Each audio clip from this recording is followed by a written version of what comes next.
Hi hello నమస్తే. అందరూ ఎలా ఉన్నారండి? బాగున్నారా? అందరూ ఆరోగ్యంగా ఉండాలని మనస్ఫూర్తిగా కోరుకుంటున్నాను.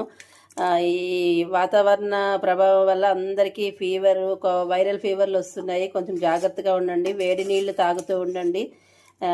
నేను ఈరోజు చాలా సింపుల్గా చేసిన రెసిపీ అనమాట. ఎందుకంటే నాకు కూడా ఫీవర్ వచ్చి తగ్గింది, నీరసం అయితే పట్టుకుంది.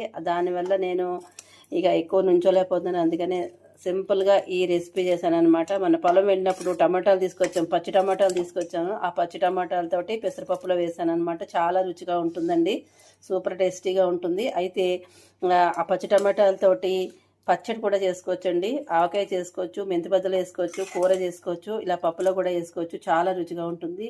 మీలో ఎంతమందికి పచ్చి టమాటాలతోటి రెసిపీస్ ఇష్టమో కామెంట్లో తెలియజేయండి.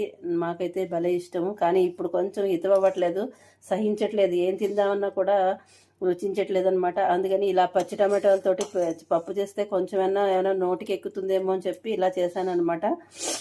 ఇదండి నేను చేసిన రెసిపీ. అయితే ఇదే సింపుల్ రెసిపీ, ఈరోజు చేసిన రెసిపీ అనమాట. మీతో షేర్ చేసుకోవాలి కాబట్టి నేను మీకు చూపిస్తున్నాను ఇది. ఓకేనా? మీలో ఎంతమంది చేస్తారో కామెంట్లో తెలియజేయండి. Bye friends.